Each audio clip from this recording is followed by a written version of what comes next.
More and more people are ditching alcohol, not because they have to, but because they want to. And here's why. We're going to get into it. Grab your coffee and let's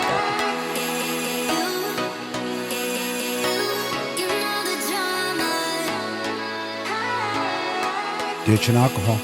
Yeah, the sobriety trend. That's what we're calling it. We ditched it before that trend started. We did. I feel like we did. Yeah. So why more people are choosing a sober lifestyle? Probably because they're just tired of it. Just one day I woke up and said, enough's enough. I don't need it, you know. Joe Rogan recently talked about that on his podcast. Like one day he just woke up like, I just don't feel like drinking no more. Dude's 55, 56 years old. Mm-hmm. So I'm 50. I stopped almost 2 years ago. So at 48, I quit. It wasn't like we had a problem with drinking. I was more of a weed head, but it's just, I just wanted to give it up. Because I was like, what am I doing? I've done this since I was a kid.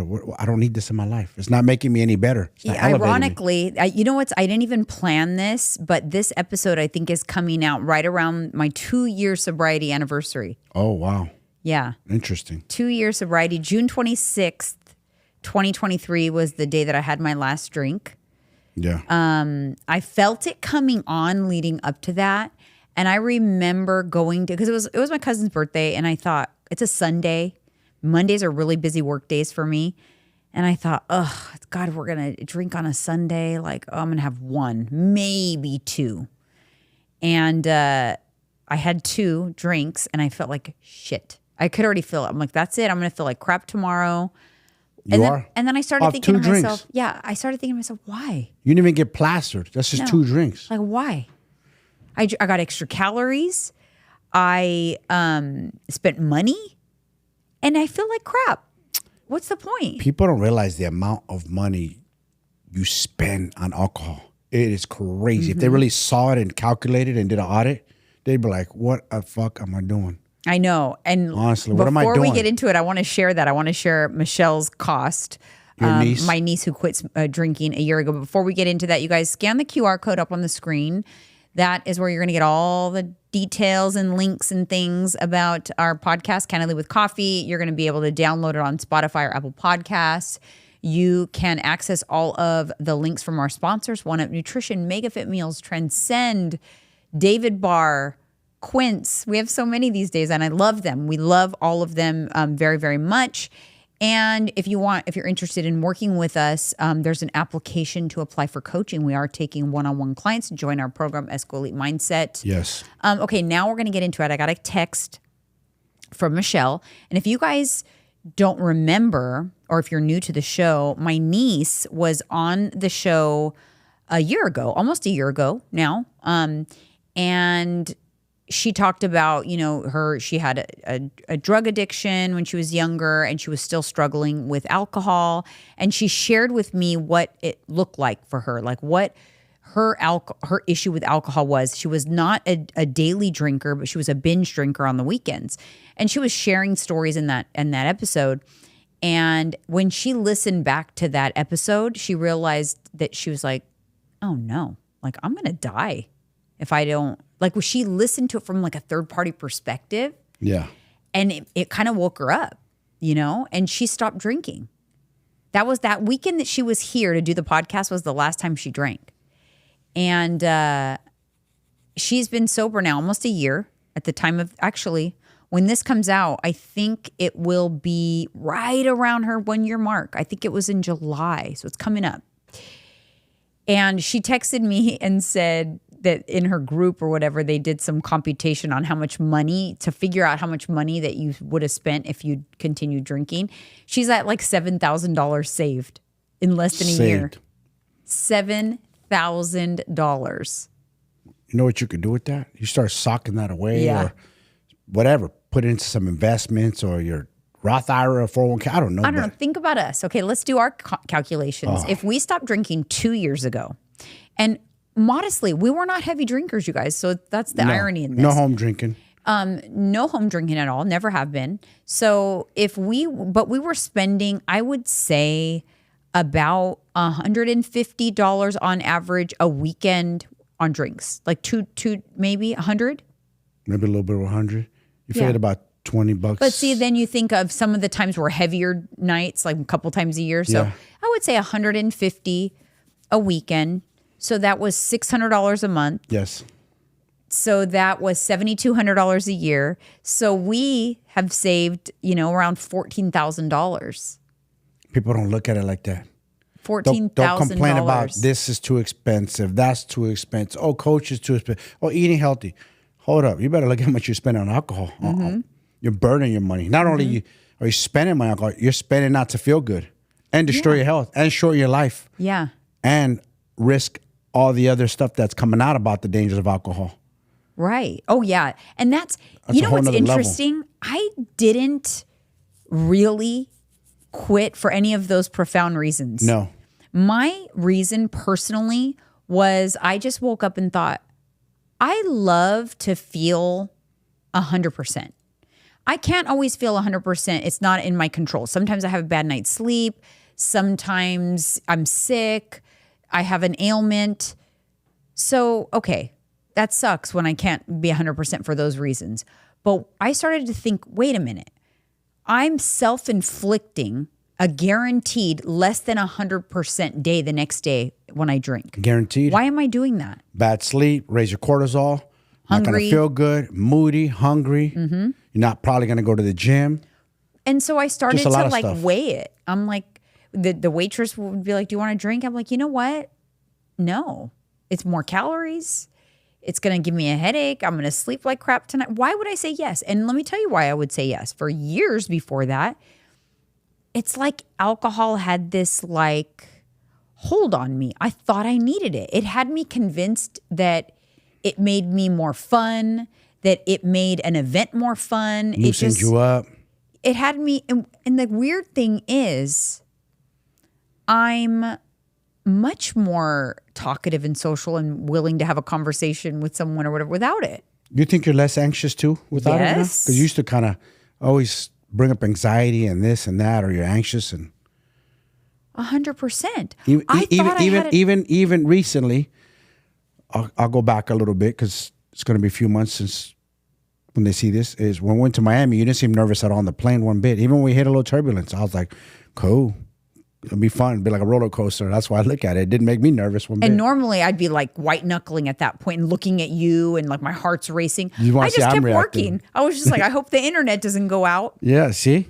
And it's not even a thought. So the ironic thing is I thought I had an anxiety problem. I had an alcohol problem. It was impacting my life. A lot of times I tell people, you won't know the impact that it has on your life until you stop drinking. Yes. And for an extended period of time. Give it up for 6 months. Oh, you can't? Well, then do you have a problem with alcohol? They can't even get it for 30 days. Yeah. And some people who we've challenged have come back and left the comments in the YouTube like, oh, wow, I've stopped drinking for 90 days. I feel great. You're right. Yeah. If you're still a listener and you're listening to this episode, comment. I want to know if you're still abstaining and how that's going for you. Please share it with us. Because I love that. Why are we so embedded that we think we need it? Why do people think you don't need it? You really don't. I'm not telling you how to live. If you feel like you need it, by all means. But I'm telling you, when you leave it alone, you abstain from it, you go 90 days, 180 days. Then before you know, a year goes by, you're like, I feel way better. Why didn't I do this sooner? I thought the same thing. Why did I wait 48 years? There's people that are doing it younger now in their 30s. I have a client. He's mid-30s. He had a hard time. He gave it up. He's feeling way better. That's his demon that he's trying to fight. I get it because for so long you put in your head like you needed to relax. I had a stressful day at work. My wife's bugging out. She's making me stressed. I need my drink or whatever, the kids, whatever the excuse you're just looking for a way out. You're looking for an excuse to drink is what you're doing. This is the interesting thing. I do feel when we first started talking about this 2 years ago, we got a lot of flack. People were bothered. People in our personal lives were bothered. Oh, we're boring now. Are you going to be boring like the Escobars? Boring. Yes. I don't think I'm boring at all. Nope. I'm actually more involved. Like if I would go on a trip in my drinking days, I'd be fun Janine for the first night. But as a menopausal woman, you can't go like you used to, right? And so like I would be fun Janine for one night and I'd be dragging ass for the rest of the vacation. That's not fun. At all. That's a ruined vacation. And if I were still drinking, like, well, what I was going to say is when we first came out with this, we did get a lot of pushback, a lot of comments, a lot of like, oh, but we like to have fun and blah, blah, blah, whatever. I think, and I could be wrong, I think we'll get less now. I think fast forward 2 years and the tide is shifting. Oh, yeah. And I think even 2 more years, it's going to be a totally different climate. Restaurants have gotten smarter. There's more mocktails on the menu.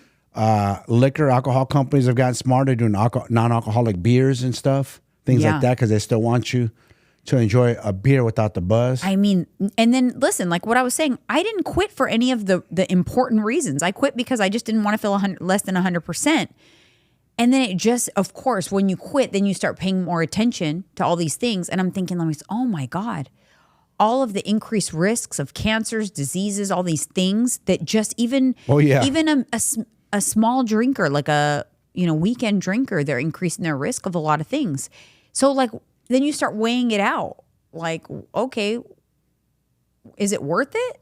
The juice is not, like you love to say, is the juice worth the squeeze? No, not at all. The return on investment is not worth that at all. It's not. It's a loss. The half hour buzz, search for a different buzz. I don't know. And let's not get us into other stuff that alcohol does, the other dangers that it causes, the deaths behind it. Domestic violence it does a lot of, has a lot of more bad than good, unfortunately. But people celebrate like it's just, we have to do it. Oh, Jesus drank wine. People love to read religion into it or something. I know. Oh, boy. All right, you guys, let's take a little break and we'll be right back. Hey, everyone. I wanted to take a minute to talk about something that has truly been a game changer for Mike and I. HRT and peptides from Transcend. If you've been following our journey, you know that we're all about thriving, not just surviving, especially at 49 and 50 years old. Thanks to Transcend, we're looking and feeling our absolute best. Their personalized approach to hormone optimization and peptides has helped us boost energy, improve recovery, and stay on top of our game. And here's the best part. You can experience the same transformation.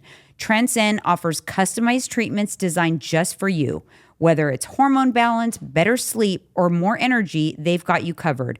Are you ready to get started? Use our exclusive link, transcendcompany.com/ESCO Elite. Book your consultation and take advantage of a 15% new patient discount. Don't wait. Your best years are still ahead, and transcendcompany.com can help you. Head to transcendcompany.com/ESCO Elite today and take the first step toward looking and feeling your best. Trust me, you won't regret it. Hey everyone, I'm all about making life easier while staying on track with your health and fitness goals, and that's why I love MegaFit Meals. MegaFit Meals is your go-to for macro-friendly meal prep that tastes amazing. Whether you're crushing your fitness goals or you just want a convenient way to eat clean and delicious meals, MegaFit has you covered. They've got everything from high-protein favorites to keto-friendly options and everything in between. Plus, the meals come perfectly portioned, ready to heat and eat, saving you time and stress. And the best part, you can save on your orders by using my code, JEANINE at checkout. Head over to megafitmeals.com and check it out. Don't forget to use my code, JEANINE, because when life gets busy, MegaFit Meals keeps you on track.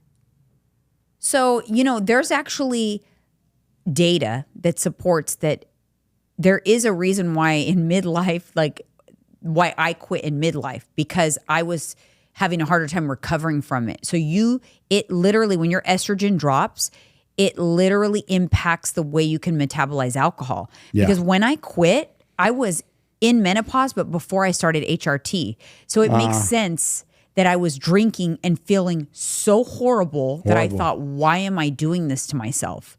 It makes no sense, Yeah. And that's why. So it's like I almost have menopause to thank for making it feel so horrible that I thought I'm not going to do it anymore. And now because of that, I'm reaping all the other benefits. So I'm reaping the benefits of, first of all, it makes you age quicker than anything. Quick. Faster than anything. It dehydrates you. That's why you feel hungover. It's the dehydration. And that you see it in your skin. So I got the anti-aging benefits from quitting, the health benefits. I'm lowering my risk of all of the things that, it increases risk of, which is like a lot of cancers and issues with your brain, dementia, Alzheimer's, all kinds of crazy stuff. Your memory. So there's the dangers of getting behind the wheel, which people do, thinking, no, I'm okay. I only had 2. If you get pulled over and they hit you with that meter, you're probably going to fail. Yeah. I know many people got DUIs that way because they thought they're okay to drive. They got pulled over. I wonder so my guess is that for the same reason that I quit, I think a lot of people, not that they say I'm not drinking anymore, but they just naturally drink less because it makes them ill. Yeah. In midlife specifically, because that is something that truly does happen. But my question is, why do people drink even though they feel like crap? And I'm not talking about, this is not an episode about alcoholism or addiction, because that's a whole different animal. No. I'm talking about social drinkers, recreational drinkers. I never was someone that had a problem in terms of addiction to alcohol. I didn't go through withdrawals, nothing like that. No. So my question though becomes, what type of person that doesn't necessarily have a problem with alcohol, but it doesn't make them feel good, but they still do it anyway? What are they chasing? Or maybe does that indicate a problem with alcohol? I'm an addict, but alcohol wasn't my thing. But I enjoyed a good cocktail, and they've gotten so good in this era. We're making cocktails taste good. Mine was a spicy jalapeno margarita. Yeah. I love the taste of it, honestly. It's like I love coffee. I like the taste of it. And yeah, I'd catch a buzz, but I wasn't chasing that. Does that make sense? Yeah. I wasn't No, you never had it. I can per se, I did not love the alcohol. No. I just loved the taste of that drink. No, I can vouch for you. You were not, your vice was and not I'm an addict. alcohol. No. And I'm an addict. So no, alcohol did not have a grip on me. I had no withdrawals from it. Weed was my thing. Yeah, but I don't know. I just wonder why people will blame or do everything else to fix it. We're like, oh, my digestion is off. I'm depressed, or I don't sleep good. There's all these things. I'm so stressed. I can't manage my stress. But they still drink. And you know. That's what you're doing. Beyond the shadow of a doubt, that is either causing a lot of those issues or making those issues worse. Definitely not improving them, but you do it anyway. And for men, it destroys our testosterone production. Yeah. Belly fat, testosterone production, leads a low libido, low mood. What are they saying now? That it creates like white matter in the brain or something like that basically causes brain damage. And let me tell you something. I think my conspiracy brain's about to go on because I like being a conspiracy theorist. I think because just like there's certain companies that pay places to say certain things. Like they don't like these studies coming out. I'll tell you right now, alcohol companies. All these studies about coming out, what it does to your brain. We already know the liver. I know. But it also damages your kidneys, poisons your blood. It does a lot of other stuff. But for a long time, we think, it's just liver and headaches. I mean, people literally, you get alcohol poisoning. You could die from it. But kids die all the time. I know someone, a client of mine, knew someone, I believe the guy was 27, 20 years old, died. His body shut down. Too much drinking. That's unheard of. That's how bad he was abusing it in his 20s. Listen, if you've thrown up from alcohol before, which I have many a times. Oh, man. The worst. I have newsflash. You've poisoned yourself almost to the brink of death. Yes. Alcohol poisoning is taking yourself to the no man's land. Pretty much. Not good. When you're that bad, yes. And I used to do that a lot. I had no cap when I was young. I'm talking about teenager. I would be the one that would overdrink and throw up and ruin the party for everyone, or ruin it for someone who had to take care of me. I was that person. Lisa had to take care of me many times when we were teenagers. Lisa, Lucy, I'm sorry guys. I was that annoying. I was the one. Like, oh shit, Janine drank too much. It was me. Now, I don't know why. I don't know if I had social anxiety. I don't know what I was chasing. I didn't do that as an adult, and I felt like I had a kind of a good control over it. There was a time after my mom died and when I was dealing with my dad and the stress of taking care of him that I started to catch myself drinking for the first time in my life, not for social, not for fun, but because of stress. And that kind of worried me a little bit. I was like, ooh, this is not good because I'm drinking to numb my problems. Crazy. I didn't catch that. And to not think about my problems. I would say, I had a rough week, babe. I have a day off. let's go get a margarita. Yeah, I remember. And for me, it was like, oh, cause if you looked at it more of like celebration, you're like, you got a day off from taking care of your dad. Cool. And I looked at it like, I just want to like numb the whole week and everything that just happened. I don't want to think about it.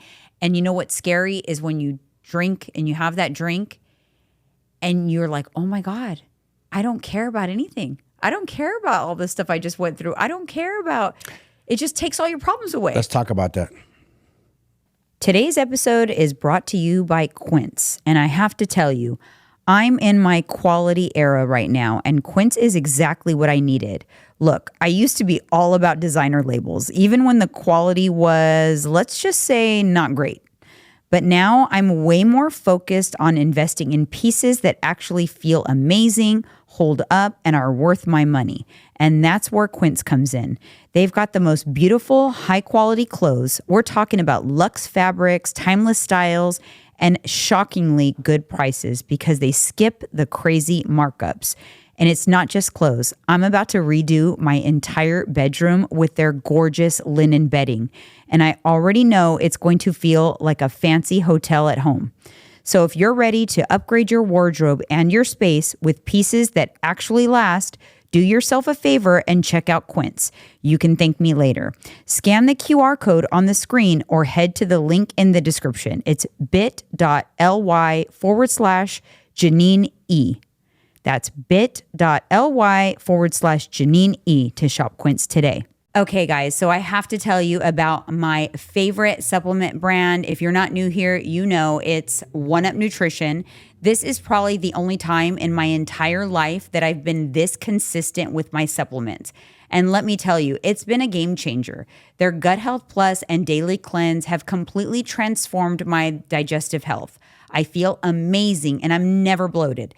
And don't even get me started on their protein powders, from the refreshing lemon Italian ice clear protein that I add to my yogurt pretty much daily these days, and their peanut butter cookie iso protein powder. I mean, their flavors are absolutely delicious. It's like having a treat while staying on track with your goals.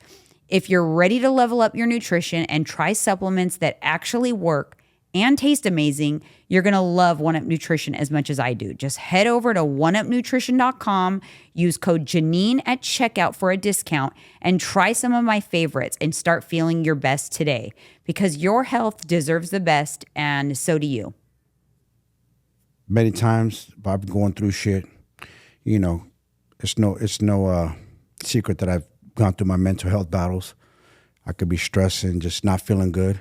And the moment I catch a buzz, I feel that same feeling like, fuck it. I don't care about nothing right now. Yeah, Let's go. I'm good. I don't care about those problems. They're not going to go away. They're still there. That's the scary part. For that moment, though, you do feel free. And I think that's what a lot of people are doing. They want to forget about whatever problems they're facing in life. But those problems don't go away. It exasperates. It goes higher. They grow. They grow worse. Because when you come out of that, what did I just do? I think that the biggest danger zone for drinking is when your reason for drinking shifts. That's a problem. And so that's where it was a problem for me. I literally can thank menopause for kind of making it so miserable for me to drink that I didn't continue to drink. Because what happens is, and I think what can create that alcoholism is you're like, oh, I drink and oh, my problem went away. Oh shit, I sobered up and the elephant in the room is there and it's huge. It's even bigger. I'm gonna drink again. Yeah. Because I loved that feeling, and the elephant goes away, and it's a cycle. And it keeps coming back. And you do it more and more and more because you get addicted to that feeling of your problems go away. Do you remember when I quit? Do you remember, like, did I even mention it to you? I feel like I even mentioned it to you. I just kind of, I didn't even say nothing to nobody. You didn't say, I'm not going to drink anymore. You just started the waitress would come over and say, you guys want to drink? And I would look at you and you'd be like, no, I'm good. I'll take Diet Coke. And then because you said that, I said that. Oh. Right? And so we kind of, you're just like, I'm good. I'm over it. You just kind of said that. So I hadn't decided to be over it, but we went we did that for a couple months. And then I went to Lisa's birthday, my cousin's birthday, and I had a couple drinks. I hadn't drank in a couple months, and I was in the throes of menopause, and I felt sick, and I felt hungover the next day, and I'm like, I am done. I am done. And it was the same weekend that we went to Chili's, and I ate 4 baskets of chips. I was probably buzzed from the alcohol. I don't know. Yeah. Terrible. But, and so I was just so mad at myself. I went overboard on food. I went overboard on alcohol. I felt like crap. And then I just cleansed myself. What I did, the reason I quit, I look back at my life. I said, one, is this conducive to my health? No. Two, why did you start drinking in the first place, Mike? I went back to my childhood and I go, oh, because I wanted to fit in with the homies and be cool and drink a 40. I thought that was piss water. I never enjoyed beer. And every time I look back, like, why do I drink? I don't enjoy this. I don't need this. I just, I'm good. I'm done. Grow up, Mike. That's it. We had enough. I thought of myself, I've partied for an eternity, the things that we've done. I've had enough drinking in my. I started looking at like what we've done, Vegas, Miami, all the times that I got plastered on. That was enough. That was enough for a lifetime. I said I drank enough for 10 lifetimes. So I just said, I'm done. That's it. You know what the interesting thing is? I drank obviously kind of like for feeling better and like my wellness journey. But I mean, I enjoyed the taste of alcohol. Whereas when I was younger, I would drink. I hated alcohol. I didn't like the taste, but I would drink for the buzz. And when we were in our Vegas days, I hated those drinks at the tables. Ugh, they were awful. They're disgusting. I just chasing vodka, the buzz. Pineapple. I was chasing the high. Yeah. I was, to be honest with you, I didn't enjoy those drinks. No, they were awful. Yeah, I didn't, But once we discovered like mixology drinks and stuff, we were on next level. We were on that. Like that LA, downstairs from our LA apartment. What's it called? Milk something? Oh, Milk Punch. That was at Faith and Flower. God, it was a popular restaurant in LA at the bottom of our apartment complex. Yes. And they made this thing called Milk Punch that it took 3 days to make it. Yes. It was like an intricate process. Yes. And it was really good. And the reason that drink was dangerous, I think they had to carry like a celebrity dude, like Michael Strahan. He overdid it. They had the drink, you couldn't even taste the alcohol. It was that good. Yeah. It'll creep up on you quick. Yeah, it was dangerous. And they brought remember that one time we bought that big thing, they brought it to the table. We split it, yeah. Oof. So that was my reason. And looking back, like, grow up, dude. You've done this enough. It's time. You're older man. There's no point of this no more. Now, I will say, so we went with Miami with One Up Nutrition last year, and then we went again this year, which is amazing. Thank you, One Up Nutrition. We had an amazing time. But I noticed that there were more sober people on this trip. There were more people that were non-drinkers. You know how I noticed? When we were at Nikki Beach, everyone was walking around with the coconut water, including us. There were these refreshing big coconut waters. Yes. And I did not see them bring out a lot of alcohol. No, you're right. Everyone was hydrating on the coconut water. It was delicious. The best I ever had in my life. And I heard a lot of people. There was a lot of other influencers there, and I followed them, and then I've gone on their pages since, because that's what you kind of do. You go to these things, you follow each other. And I'm like, oh, look at, she doesn't drink, like all non-drinkers. I was like, that makes sense. I could tell that it was a less alcohol-centric trip. So I could tell that it's trending. I don't know if I want to call it trendy. I think it's because the information out there, though, maybe it's because we're surrounding ourselves with more people that are like-minded and like on the wellness journey. I think they value themselves. If you're on a wellness journey, alcohol's not a part of it. It's not. It's the exception. It's the exception. It's like, I'm on a wellness journey, but I just kind of still need my drink. I have a vice. And listen, it's not part of your wellness journey. Yeah, and listen, I'm gonna say this right here. We're not telling you not to drink. That's totally up to you. You have to find your why. Yeah. It's your life. We're not your mom and dad. We're just sharing our experience. It's our opinions. We all know it's no secret that it's bad for you, but you have to figure it out on your own. You have to find your why. So if you listen to this and you're getting mad and bothered, or it's okay to have a drink and socially and balance, sure, that's your life. You do as you please. I am not your father. She's not your mother. You know what's funny is clients. But they do that. They'll come on Instagram. Somebody leaves something like, I never told you not to drink. Yeah. I'm telling you, I stopped drinking for my reasons. And why, right. And my why. You got to find your why and your reason. You know what's interesting is clients, when they work with me, they'll say like, oh, but you can't drink on your program, whatever. I'm like, I never said that.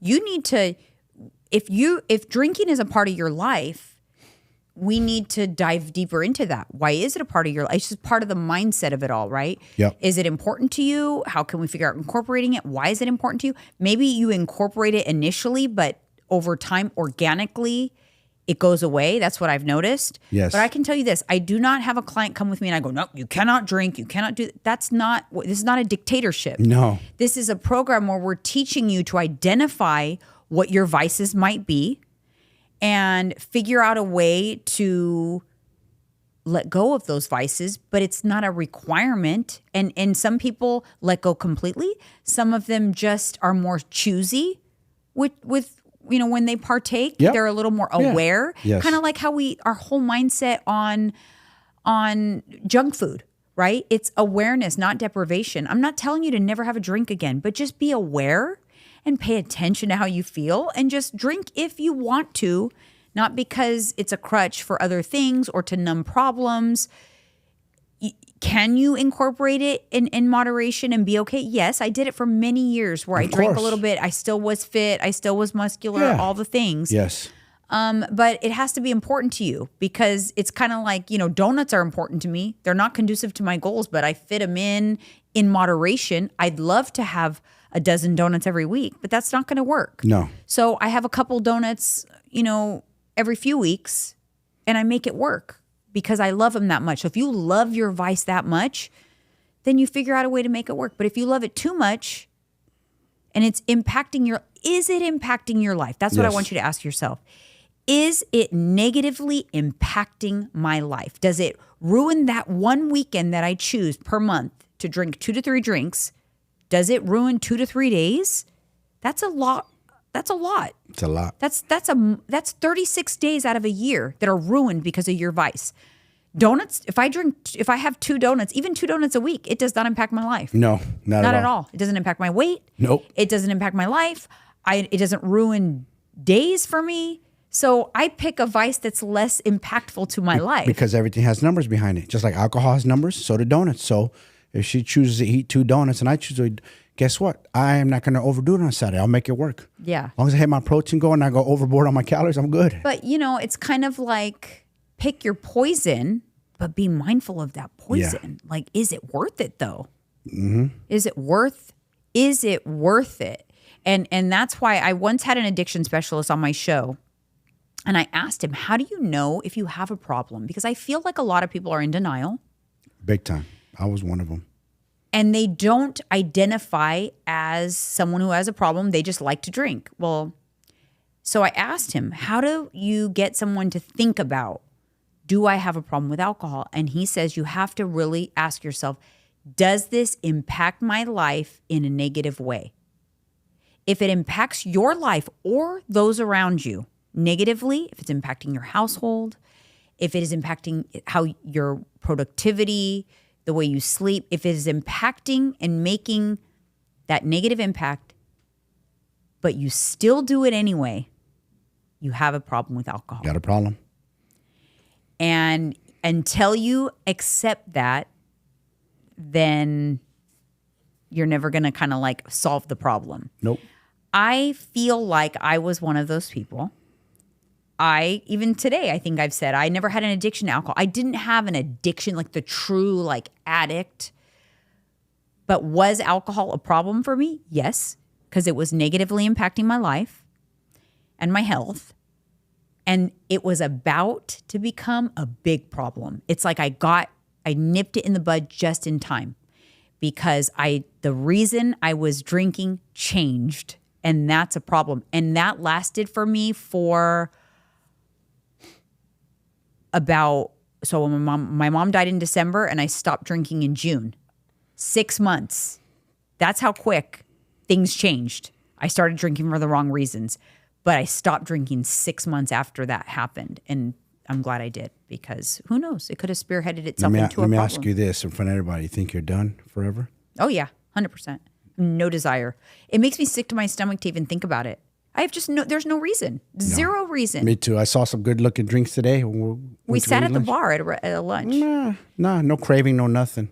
Yeah. Like I say, without a shadow of a doubt, I'm done. I'm good. And it's perfect segue into the next episode. Next week, we're going to talk about how to romanticize your life in like a simple ways, how to just make your life more enjoyable and like make little things special. It's going to be on the next episode. We'll see you then.